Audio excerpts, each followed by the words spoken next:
Hello, Ignition Radio listeners, and welcome to Airtime of the Geek. It's a lovely Monday bank holiday. It's 1 p.m. if you're listening to us live via our website or via TuneIn. If you're listening to the repeat, it's 5 p.m. Pacific, 7 p.m. Central, and 8 p.m. Eastern. If you're catching up on YouTube, then please like and subscribe to this video and our channel. Comments, queries, suggestions, you can follow me on Twitter. It's at Airtime Geek. Instagram is at Airtime of the Geek. You can email me. It's paulab@ignitionradio.co.uk, or you can call the studio. The number's 01642 645 827. All other social media links will be in the description. It's the 30th of May, which means that Game of Thrones Season 6, Episode 6 aired last night, and we're going to be recapping it later in the show. Just a few items of geek news this week, because as we draw closer to Comic-Con, things are being released fewer and fewer, and we're just going to have to wait, I think, for all of the big news. Tom Hiddleston is rumoured to be in talks for James Bond, but honestly, I wouldn't start counting any chickens yet. There's a long way to go between now and when the next Bond is chosen. Craig hasn't officially even stepped down yet, and Hiddles, as pretty as he is, doesn't actually strike me as Bond material, so we're going to have to wait and see on that one. Some teaser images have been released for Alien Covenant, and this looks like the movie would certainly make up for the clusterfudge that was Prometheus. Let's face it, no one was happy with Prometheus, except Ridley Scott. For this week's Top 10, we are going to be counting down my top 10 zombie movies. We've been talking about zombies on and off for a while, so I thought it was time we actually dedicated a full show to zombies. The English word zombie was first recorded in 1819 in A History of Brazil by the poet Robert Southey in the form of zombie without the E on the end, actually referring to the Afro-Brazilian rebel leader named Zumbi. In Haitian folklore, a zombie, Haitian French was zombie or zombie, is an animated corpse raised by magical means, such as witchcraft. The concept's been popularly associated with voodoo, but it plays no part in the faith's formal practices. How the creatures in contemporary zombie films came to be called zombies is not fully clear. The film Night of the Living Dead made no spoken references to its undead antagonists as zombies, describing them as ghouls, though ghouls, which derive from the Arabic folklore, are demons, not undead. Although George Romero used the term ghoul in his script, in later interviews he used the term zombie. The word zombie is used exclusively by Romero in his 1978 script for the sequel Dawn of the Dead, including once in dialogue. According to George Romero, film critics were influential in associating the term zombie to his creatures, especially the French magazine Cachets de Cinéma. He eventually accepted the linkage, though he remained convinced at the time that zombies corresponded to the undead of the Haitian voodoo, as depicted in Bela Lugosi's White Zombie. White Zombie was a 1932 American pre-code horror film, directed and independently produced by Victor and Edward Halperin.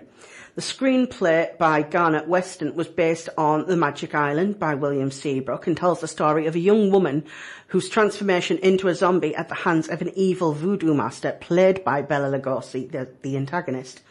Murder Legendaire, with Madame Bellamy appearing as his victim. White Zombie is considered the first feature-length zombie film. A sequel to this film, titled Revolt of the Zombie, opened in 1936. Modern reception to White Zombie has been more positive than at its initial release. Some critics have praised the atmosphere of the film, comparing it to the 1940s horror film productions of Val Lewton, while others have still an unfavourable opinion of the quality of the acting. The entire modern concept of zombie films comes from the film Night of the Living Dead and its creators, George A. Romero, the director, and John Russo, who wrote the book. In the original film, zombies moved both quickly and slowly. They used signs of intelligence, and in sequels spoke and retained memories. When Romero and Russo split, Russo retained the rights to The Living Dead, and Romero decided to focus on Night, Dawn and Day. Romero's zombie films were serious horror, Russo's were comedy horror. Russo's zombies retained the intelligence to plan and hunt and speak and had a taste for brains. Romero's were generally slow, though did run. We've talked about this before, we're not going to go through it again, and certainly Day of the Dead showed the capacity for zombie intelligence, speech and memories. When speaking of the modern zombie movie, we absolutely must hold Russo's zombies to the same level as Romero's. So with that in mind, we will have no arguments about running zombies. Zombie fans are literally the worst. I mean, when it comes to the argument of running versus slow, it doesn't matter, okay? Both are fine. Stop moaning about it. There's no other fandom that's such at odds like the zombie fandom. I mean, vampire fans don't argue as much as zombie fans do, and vampire fans are really snooty. Speaking as a vampire fan, I can verify this. So with that in mind, we're not counting any Romero or Russo production, and we are focusing solely on movies that have been inspired by both of their works. So in our top 10 countdown, as usual, we start at number 10 because it's more fun for me to go in reverse order, and number 10 is Creepshow. In 1982, horror author Stephen King teamed up with George Romero and special effects wizard Tom Savini to make Creepshow, an anthology film which paid homage to the 1950s horror comic books like Tales from the Crypt from EC Comics. It had an all-star cast including Leslie Nielsen, Ed Harris, Ted Danson, Hal Holbrook, Adrienne Barbeau and Adrienne Barbeau's cleavage, and Stephen King himself. It told 5 stories, the one in which stuck out and that we're concentrating on is Father's Day. Bedelia Grantham's domineering father Nathan had her boyfriend killed, and that Father's Day she proceeded to bash Dad's head in with an ashtray as he yammered loudly for his cake. But you can't keep a hungry man down. Nathan wants his cake, and a little thing like dying ain't going to stop him from getting it. It started something as a running gag for myself and the bestie as a zombie trailing after someone going, cake, cake, instead of brains. It tickled us completely. It's pretty much the only section worth watching Creepshow for, because Creepshow is terrible. But also, it's not just for the cake, it's for Ed Harris's dance sequence to this particular song, Don't Let Go. So number 9 on our countdown is Zombieland. Some zombie films strive to evoke the terror of endless hordes of ravenous, unstoppable undead advancing upon helpless, hopeless victims. Some show an exploration of the effects on civilization when the virus moves in. Some spend their time showing military forces overrun by an enemy they're unprepared for. Some are a metaphor for zombies as victims of a materialistic, consumerism-driven society that gorges itself on pop culture and technology, or are about a divided capitalist society headed by greedy fat cats where the poor are exploited or desperate for battle for survival. Some are even about the socio-political ramifications and aftermath of a zombie outbreak. A few try to trace the interpersonal problems or lack thereof that can result from a zombie attack. Zombieland is a little more concerned with knocking their teeth in. It's the end of the world, so you might as well have some fun. You've seen the movies, now you get to live the life. Load up the shotguns, ammo, sledgehammers, banjos, because this is Zombieland, where your town is your name, where you must always beware of the bathroom, and where your biggest competition for the zombie kill of the week is a cheerful cardigan-wearing nun. A television series was proposed for Fox's 2012 to 2016 season. Fox passed on the show, but Amazon developed a pilot. The prospective series was then rejected by Amazon after fans voted it down on the website, and is now no longer available due to licensing concerns and due to it being completely terrible and having none of the humour of the movie or charm, the actors being bootlegged versions of the characters that fans had come to enjoy instead of starting with a fresh and new group. Zombieland 2, however, is rumoured to still be on the cards, and hopefully one day we will see it and maybe perhaps get another zombie cameo. since they killed Bill Murray in the first one. Number 8 is a relatively new film, Pride and Prejudice and Zombies.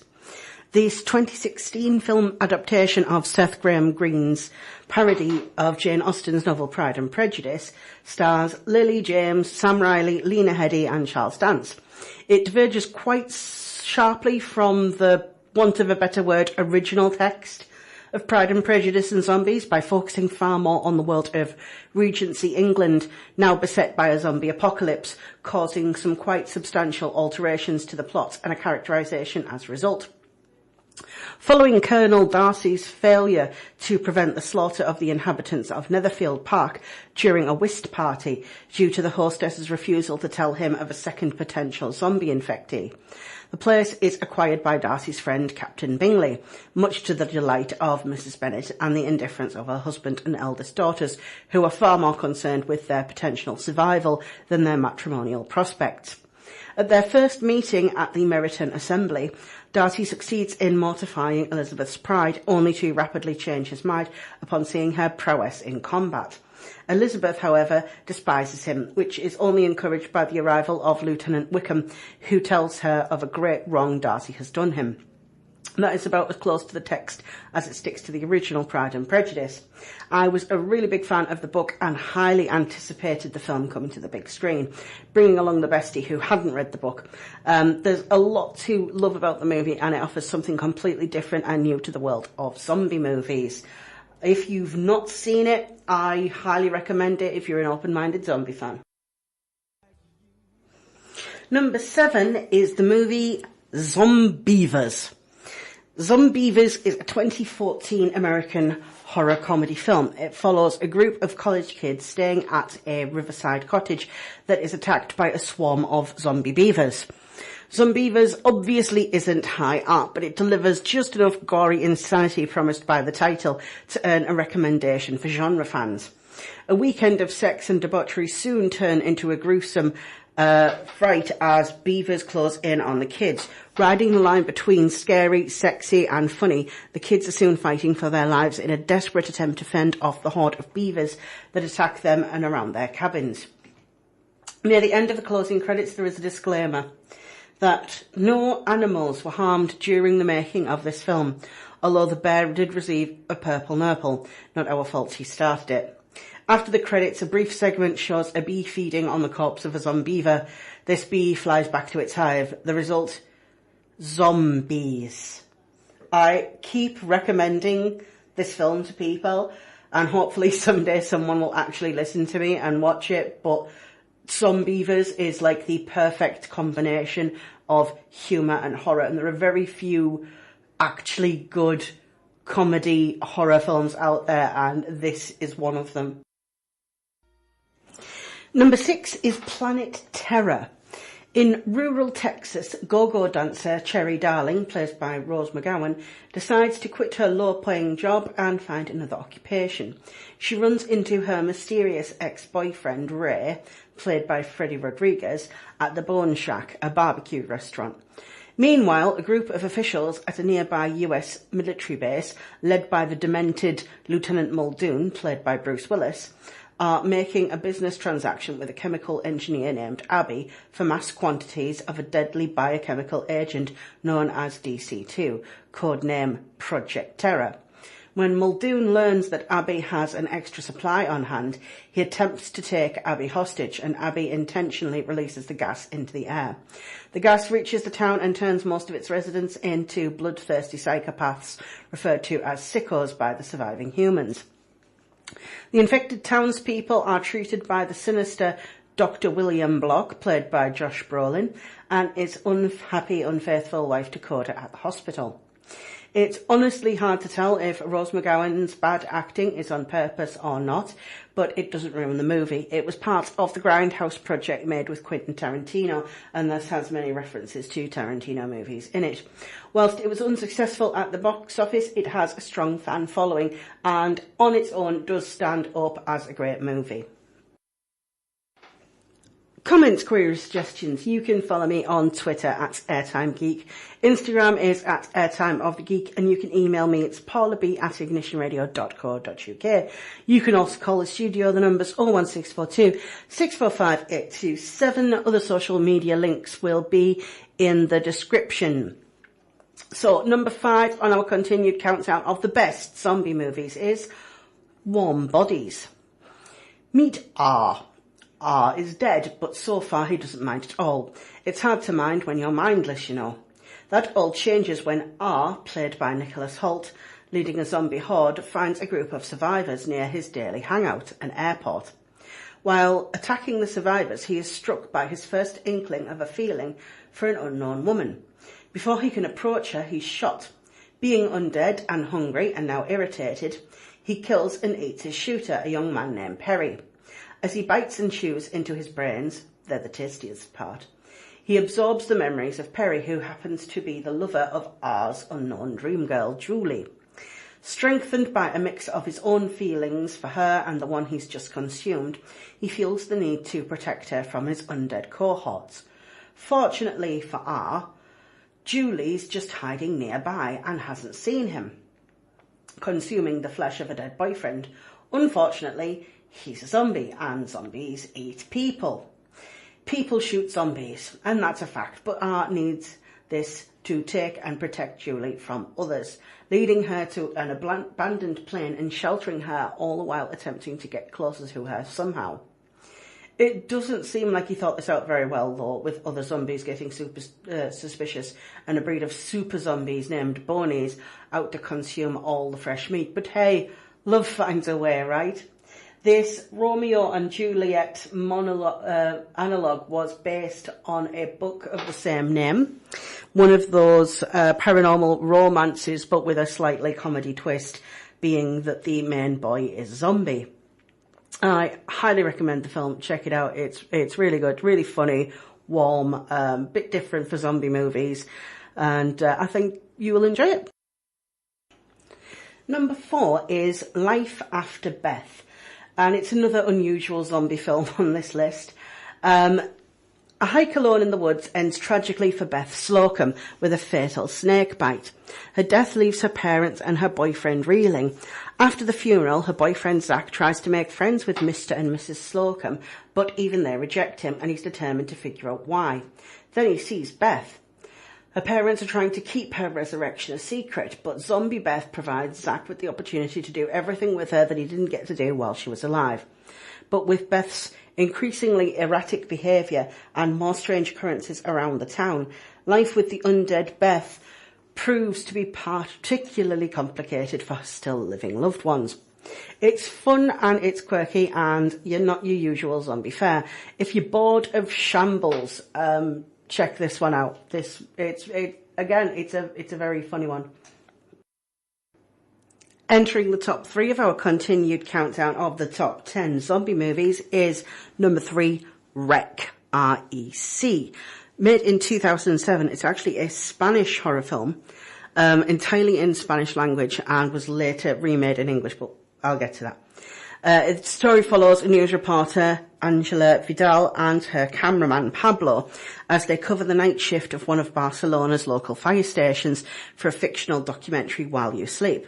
However, the two intrepid reporters get much more than they bargained for when the firehouse receives a call from an apartment building about a woman who is trapped. They tag along to the rescue effort. Angela and Pablo find themselves chronicling the discovery and progression of an apparent zombie outbreak in the apartment building, which forces the police and the military to seal off the building, trapping everyone inside. Soon they are forced to fight for their lives as the virus slowly takes over the residents and the firemen around them. In 2008, the first REC film was remade as Quarantine for the English language, and it was a shot-for-shot remake, which normally I hate, but in the case of translation, I think is justified. Its own sequel, Quarantine 2, took a completely different route to any of the other REC movies, but it was really good.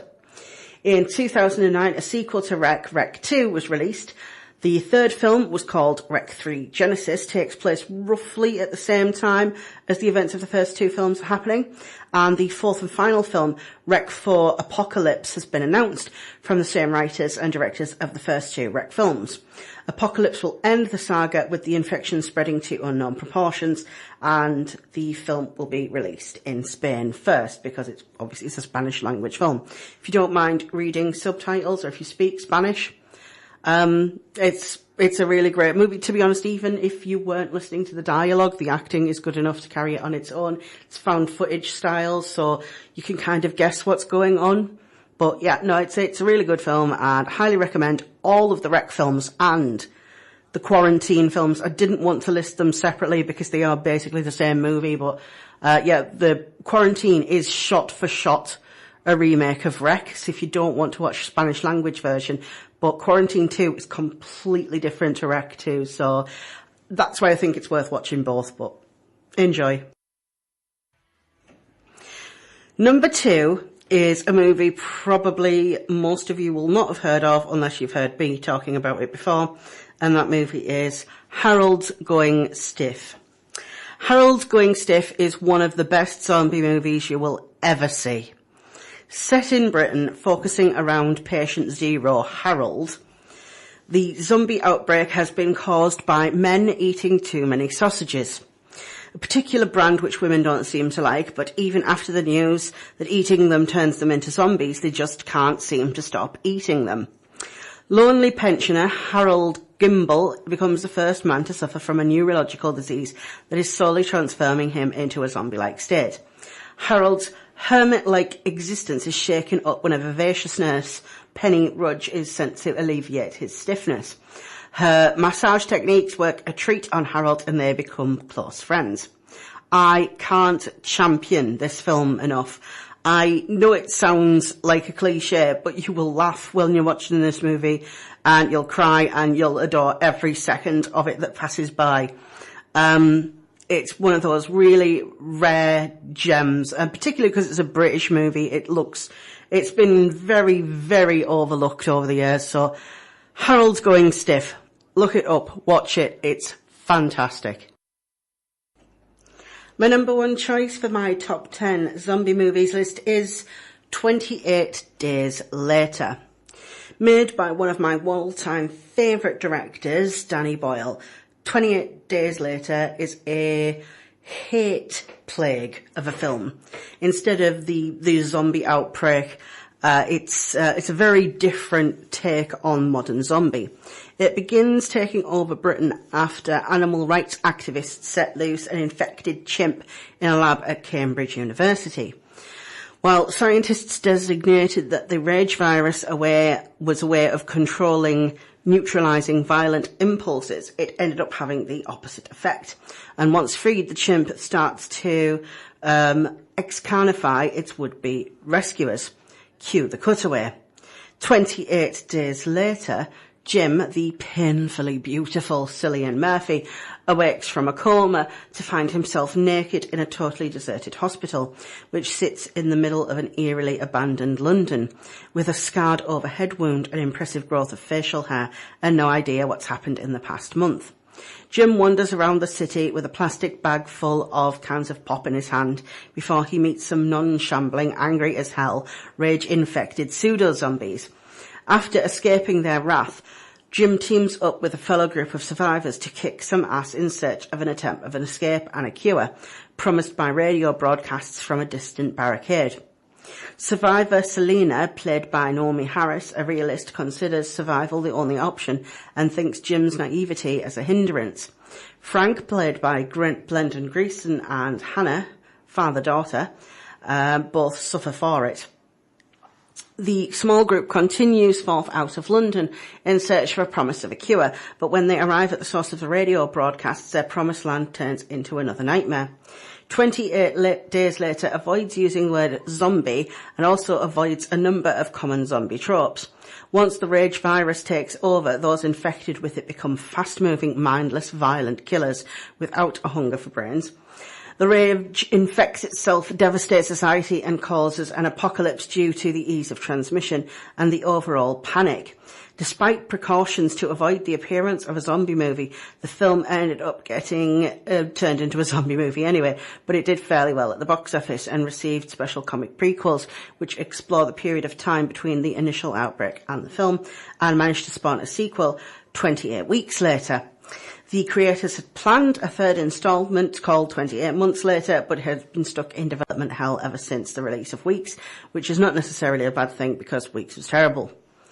Alex Garland and Danny Boyle felt that the notion of the living dead wanting to eat people's brains was a bit outdated, and one of the original factors behind zombie movies was a fear of nuclear power and its possible effect on people. They decided that one of the biggest fears in modern society is fears of disease, especially a viral apocalypse such as Ebola or Marburg.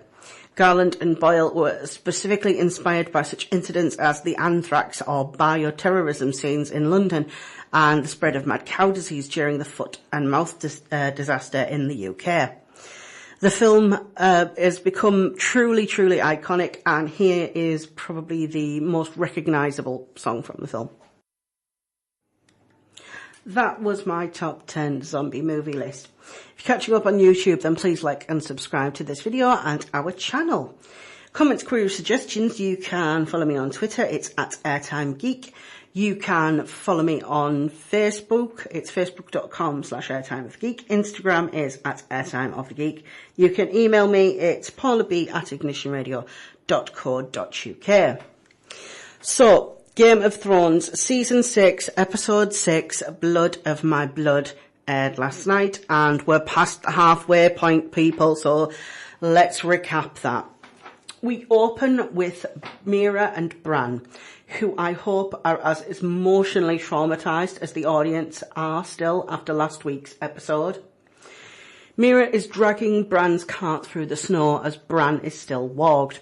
He has some flashes in his mind of footage from previous seasons, and thrown in there, the Mad King is shouting, "Burn them all," and Jaime killing him. I think this is meant to imply that Bran is learning that all of this is happening, and he's basically sort of seeing flashbacks of all the other storylines that have been going on while he's been in the north. Mira trips in the snow but gets up, continuing to drag him until she struggles to get him over some felled trees and breaks down crying, willing Bran to wake up as she covers his body for protection. Bran wakes up finally, telling her that the army of the dead have found them. Suddenly, a man on a horse arrives with a flaming, swinging, bally, macy thing and a huge scythe and starts taking out the skellies. He tells Mira and Bran to come with him, and he lifts them both onto his horse and rides off to safety. Meanwhile, Sam and Gilly are in a carriage headed to his house. Gilly, have I mentioned how adorable she is fascinated by everything being so green. Sam talks about the trees as he holds little Sam, who looks very, very much like the baby that got turned into a White Walker a couple of seasons ago. I don't know if it's the same baby actor or not, but it looks very similar. He and Gilly discuss his family. They arrive at his family castle and his mother comes to meet them and hugs him, as well as his sister. He introduces Gilly and they greet her warmly too and fuss over little Sam. His father and brother are on a hunt, but they've brought into the family home, and Sam's sister treats Gilly kindly, welcoming her new sister and offering her a choice of her dresses. We then go to the Great Sept, where Tommen is lighting a candle, where the High Sparrow, oh God, it's so dull. They're talking about Marjorie's walk of shame, and he lets Tommen go and see Marjorie. They share a hug, and Tommen expresses how much he's missed his wife. Marjorie seems to have drank the crazy Kool-Aid, however. Back with Sam, Gilly has finally been given a new outfit, and she looks like she's going to explode from being adorable. He escorts her to dinner, where his father gives disapproving looks, and Gilly wonders how to use a knife and fork. They share some awkward conversation about hunting. Sam's father is generally an unpleasant man to Sam. Gilly defends Sam, but ends up letting slip that she's a wildling. Sam's father is even more unpleasant after this, but Sam's mother removes Gilly and is very protective over her. Sam's father banishes his son from returning to Hornhill in the future, but does concede to allow Gilly and little Sam to stay. Back in Gilly's room, Sam and Gilly share a tender goodbye kiss as he departs. She sadly looks over little Sam, and then Sam comes back into the room and picks up little Sam and tells Gilly that they're going, and they belong together, and he's taking the family sword with him. Go, Sam. Gilly grew some balls and then slapped them on him. In Bravos, the play is back on, and they've reached the purple wedding as Joffrey dies. Arya laughs, and play Cersei mourns over dead play Joffrey.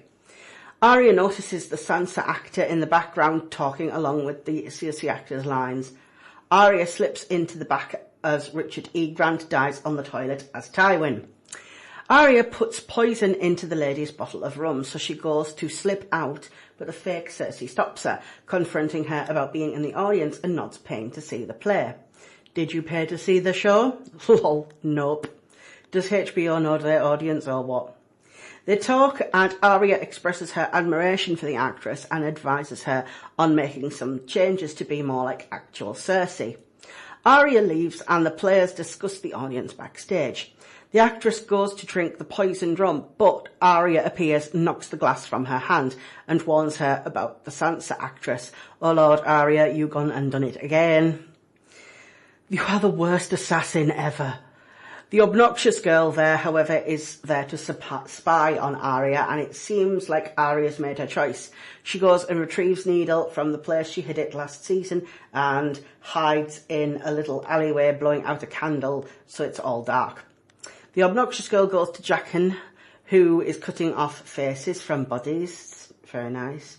And the obnoxious girl seems to want to kill Arya, and Jaqen tells her not to let her suffer. There's a lot of subtext in these scenes where they're not specifically giving full instructions, so it's sort of hard to say what's really going on sometimes.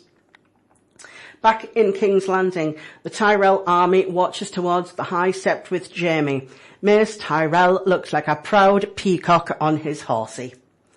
Marjorie stands on the steps ready for her walk. A huge crowd is already there, but the army arrives, splitting the crowd apart. They've come for Marjorie, and they have Lady Olenna with them too, who I would not want to mess with.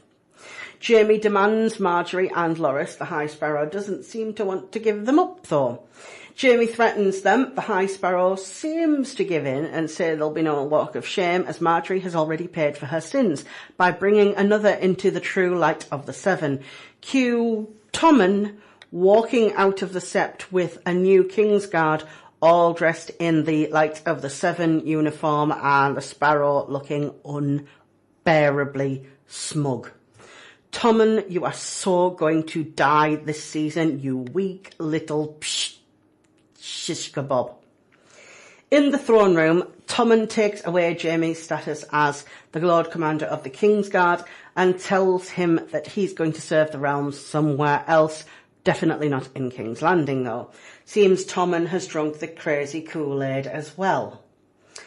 Q2, Walder Frey. Now there is a villain who is foul and likeable. Unlike smuggy Mr. Smugface, Frey is chewing the hell out of his kids for losing Riverrun to the Blackfish. He tells them to retake it, but the houses of the Riverlands are rebelling against them, as well as the Brotherhood, first mention of them in a while. Frey tells them to bring the knives from the Red Wedding to show the Blackfish, and to take Edmure Tully with him. Jaime is apparently also going with him, as so ordered by Tommen, but Jaime isn't wanting to take that. He wants to pay Bronn to kill the High Sparrow. Cersei, acting like the sensible one for a change, tells him to go lead the army and retake Riverrun to stay alive, as killing the High Sparrow would be a suicide mission. North of the Wall, the mysterious cloaked man who saved Bran and Meera earlier is skinning a rabbit for them to eat. The Three-Eyed Raven sent him to help, and he reveals himself to be Benjen Stark. Benjen Stark. Benjen Stark! Benjen tells them that the White Walkers stabbed him and left him to turn, but the Children of the Forest saved him by plunging a shard of dragonglass into his heart and not letting the magic take hold. Benjen tells Bran that one day the Night King will come to the world of men, and then Bran will be ready to fight him. Meanwhile, Dany and Dario ride along with the Khalasar. She pauses the horde, riding ahead without them in a canyon, leading them to get all antsy because the Khalasar don't like just being told to wait there and do nothing. Dario is about to disobey orders and go looking for her when Dany reappears, riding over the horde on the back of an absolutely gigantic Drogon. I'm assuming this is why we've lost 2 direwolves this season for the CGI budget. Also, Dany's horse probably got eaten. She tells the Khalasar that she chooses them all to be her blood riders, and they'll all ride across the sea and take Westeros and the Iron Throne, and they're all pretty happy about that. Damn, after last week's truly epic episode, it seems like we've slid back a little. Highlights, obviously, the return of Benjen Stark. I mean, we went from having 4 Starks to 6 Starks, which means that Brickon's probably going to die this season as well. Everything else was not as interesting as last week. I think since the season has been a season of returns, I expect we'll be seeing the return of Gendry before the end. Hopefully finally arriving in Flea Bottom. It seems all too often that episodes in Game of Thrones end with Dany declaring that she's going to take power, so it's all getting a little bit dull now. In fact, I've been wondering what a supercut of each character's story arc would look like if we chopped up the show here and there, only watching Dany's parts or Jon parts in one continuous run without the other bits surrounding it. Which story would hold the most interest then? Another filler episode in what so far seems to be like a season of filler episodes. I wonder when season 6 is actually going to show its force. Will it stop people from watching? Of course not. It's still one of the best shows on TV. The problem is that Game of Thrones has grown so epic that anything that's not epic feels like a letdown. Saying that, nobody died this week. The streak is broken just this once. Everybody lived in Game of Thrones.